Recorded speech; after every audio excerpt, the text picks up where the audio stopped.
Right, guys, welcome to Snake on Music News. Today I'm joined by Isaac, Seb, and James from Reflekter. How you guys doing? Yeah, good man. Yeah. Just coming over. Yeah, absolutely. So, how did you all meet and how did the band form then?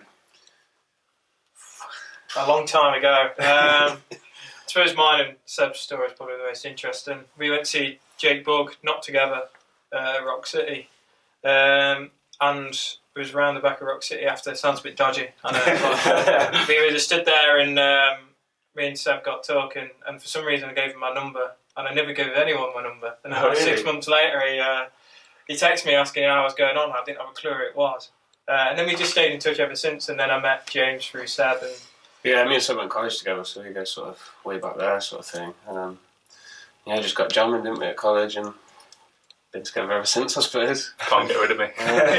Fantastic. So, how did the name Reflekter come about then? What's the story behind that? Well, we went through some pretty poor ones, I think. And a couple of months it took us, I think. I don't know. It was just a late night session, wasn't it? I think there was just a few beers floating about, and we just got to the end of it, and we just couldn't bothered anymore. So you kind of make the name its own. Do you know what I mean? So you overthink it, and then you grow into it anyway. So you just wanted a name that stuck, and that was the one that came about. And so the main reason why we're here today is actually to talk about your debut EP, what released July 3rd. This just gone 2 months ago.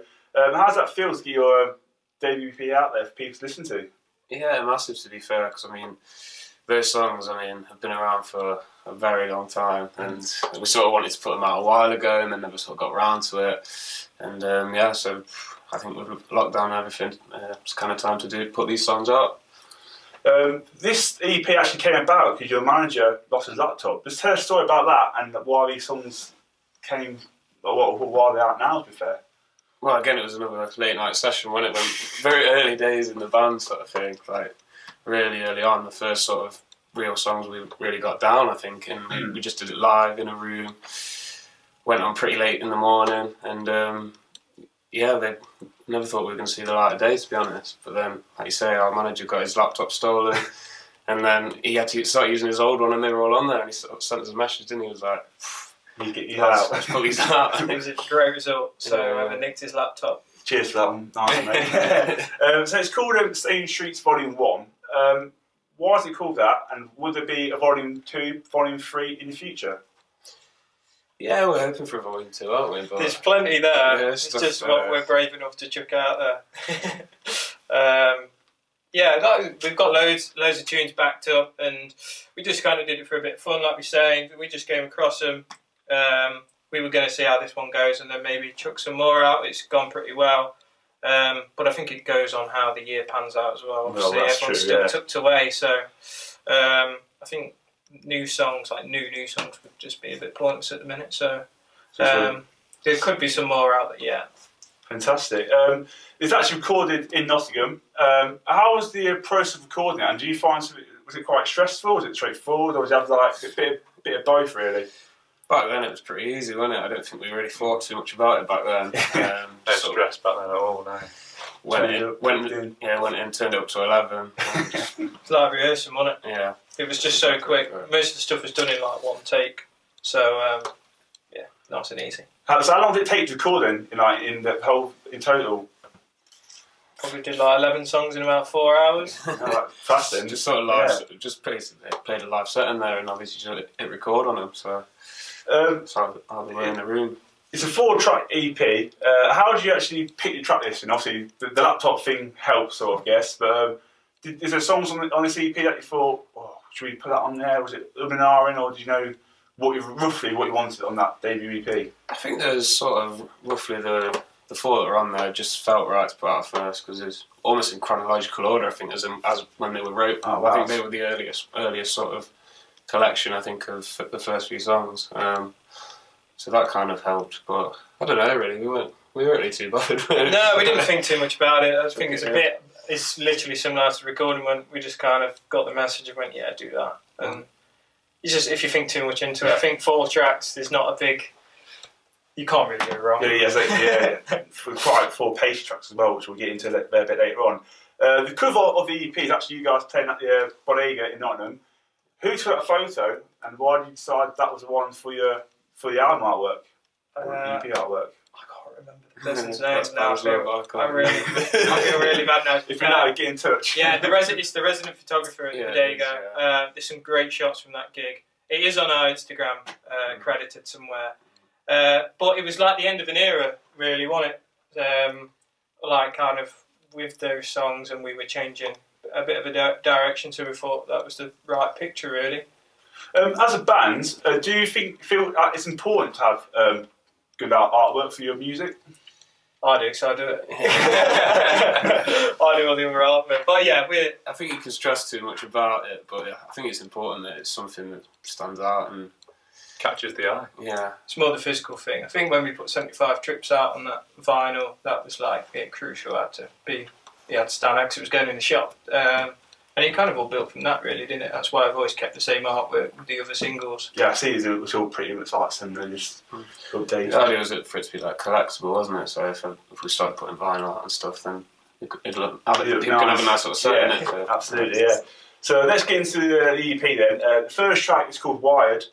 This was actually the only single off the EP you actually put out before you released the whole EP. Just tell us a bit about the song and how it came about. It's just a fucking aggressive record. It's like opening track. It's like right out there, gets you hooked for the rest of the EP. Yeah, I mean the lyrics are just sort of about being frustrated as a someone growing up and just wanting to get out into the world sort of thing, and just being frustrated about all the usual stuff that has just you come across.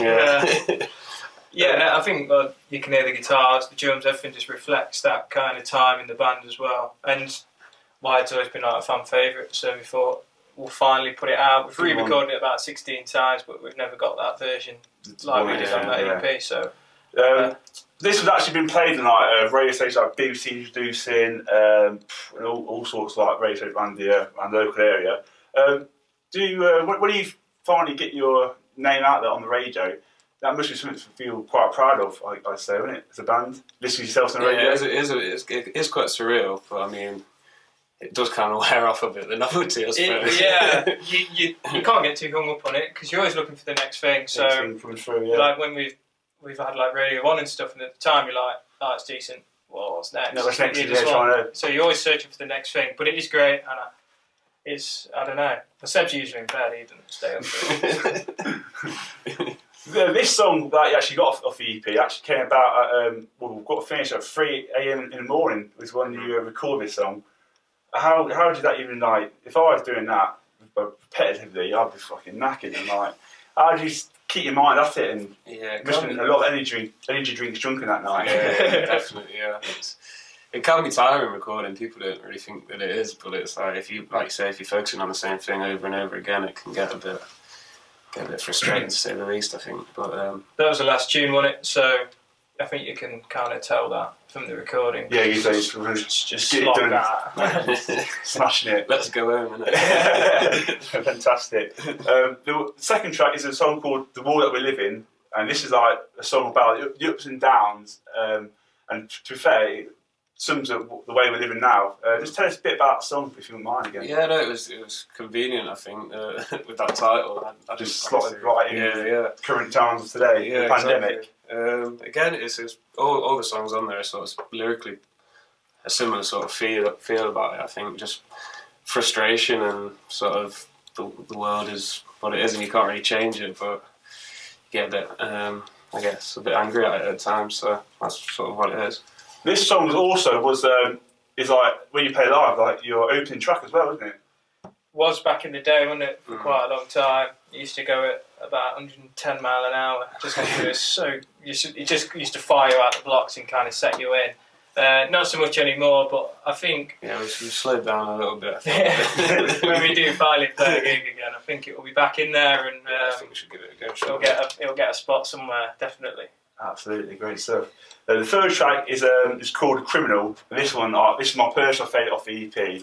It's got a massive rock and roll vibe, and it's just what you want to hear. It's so simple but so fast and energetic. What's your views on that song? It's just a bit, like you say, it's a proper stomper, isn't it? Yeah, like, you say it does catches your ears. Yeah. You think, fucking, what's this like? It's probably one of the punkiest ones on there, I'd say. It sort of really is just. Sounds like someone's kicked an amp down the stairs. Yeah. Like, down there, was it? I can't remember recording it. When you come in the studio or whatever at home or something, writing your songs, who do you look up to for inspiration, and what sort of artists like influence your style of music? You know, possibly a lot of the obvious sort of choices, like the Stones, Oasis, Primal Scream, sort of the energetic bands that we've all sort of grown up watching, listening to, and that's what we've always been about, a lot of high energy, sort of let's get on stage and smash it kind of thing. So. Good stuff. Also, as well, when you write your songs, what comes first, the lyrics or the music? Or a bit of both, like change it? It varies really, yeah. Sometimes you hear something and it's like, it just triggers something else, I suppose. It's a bit like a snowball effect, and whether that's a good lyric that can inspire a full song or can inspire the music, or the other way around. So there's no real set in stone thing, is there? I mean, I often bring lyrics and then you sort of add a riff, or Seb's got a groove on the drums that we've been playing around with for a bit, and then I can just fit a lyric around that, and that just all comes together. Yeah, exactly. There you go. You got just freestyles, really. The final track on the EP is called "The World's Gone Mad." Again, this is another song that's like fits into the time of the era now. I didn't do it on purpose. It's like you predicted the fucking future. Really. It's like The Simpsons or something. Yeah, so just tell us a bit about this song and how it came about again, please. It was just, again, a really early doors sort of, even sort of for me as a writer, it was one of my early sort of things, and I think I had the chord progression for years. It was like an old song I had when I wrote when I was about 13 or something. Started growing up, and and then stuck with you. Yeah, I sort of came through, and then just added the drums and the heavy guitars, and it just became what it did in the studio that night, I think. So it's got the best middle eight I think we've ever had as well. Yeah, that little break in it. We used to play that live. It used to go off then. Absolutely, fantastic stuff. So that's all the songs. I say it's a fantastic debut EP. Probably to me one of the best releases I've heard in 2020. So how do you know when the EP is finished? Then obviously, like you can spend too much time going over it and tinkering around with it. How do you know when do you draw a line and think like that's going to be the masterpiece, the final piece? Then well, we didn't know it was going to be one, did we? I suppose. I think now you can.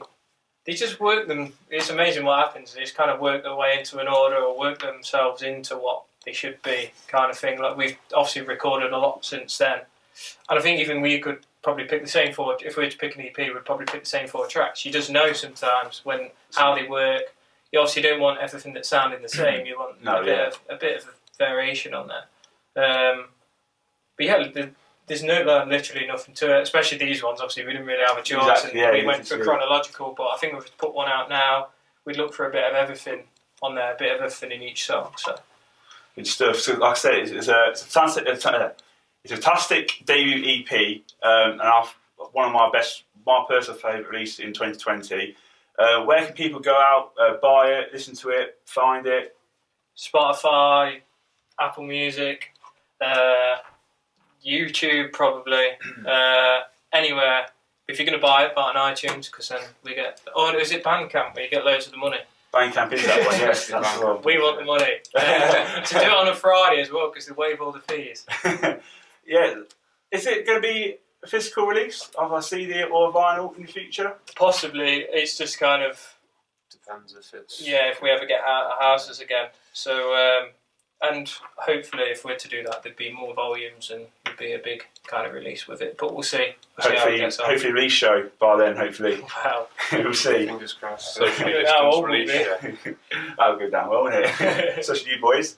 I just want to finally talk about your gigs. You guys have played some outstanding gigs over the years in your career, from playing Hit the North Festival, One Not Festival, Dot Festival, Bingo Weekend, 2Q Festival, and Beat the Streets in Nottingham, as well as various headline gigs of your own. What's been the best show or the most memorable moment for you guys on stage? Like I say, we have done a fair few that sort of stick with me. It's our favourite thing to do as a band. That's gigging. Yeah, that's That's where you probably catch us at our best. Probably, I'd say. Beat the Streets this year was pretty mega. Pretty smashed there, yeah. It's just before Jake Bug were around. Yeah, so opened the main stage, right? Yeah, Rock City. Yeah. That's pretty good. It's pretty special walking out so, there. Obviously, we've looked to that since when we were kids, and obviously it's where me and Seb met, so it's quite special to play there. The headliner was great because obviously it was sold out and it was around a few sound issues that night. But we got away with it, as we always do. No one noticed today. Yeah. But yeah, it's weird when you read off that list and you don't really think about past when gigs. You're doing it, Yeah, you're just doing it because that's what you do, and until you hear that, it's pretty special. Quite incredible. Also, I want to was one that I didn't mention there, but you did actually support the Sherlocks at Rock City, and obviously Rock City for you, Nottingham lads, that's where you met, and that must have been a massive achievement. Yeah. Just tell us a bit about that night and what your experience of that performance. Well, we've been lucky enough to play Rock City a couple of times now, and it's just the feeling of walking out there. You've seen so many bands play there. Some of our favourite bands play there just growing up, and to actually go and do it yourselves, like you say, it was a big achievement for us. I think the first time we were going a bit mad before we came on, weren't we? Getting in our heads a bit, sort of jumping about. But yeah, sort of you come on and it all goes away, sort of thing. So obviously, Nottingham lads, you've done Rock City now, but would there be any other dream venues that you'd like to play in the future? City Ground. Definitely. We'd like to do Woolton Park. I think that would be quite cool. Is that where Splendor is, isn't it? Yeah. I think that would be amazing. But you want to do St James's Park? I suppose so, yeah. I mean, Nottingham, most venues are great, and we've been lucky to pretty much do them all. But yeah, City Ground. Especially when that new stand's in as well. I don't think I'll be going to that one. But anyway, lads, it's been fantastic. Thanks for coming on and talking to us about the EP. I've really enjoyed it again. So they've been Reflekter. I've been Jordan. Keep it snakel, and we'll see you again soon. Cheers.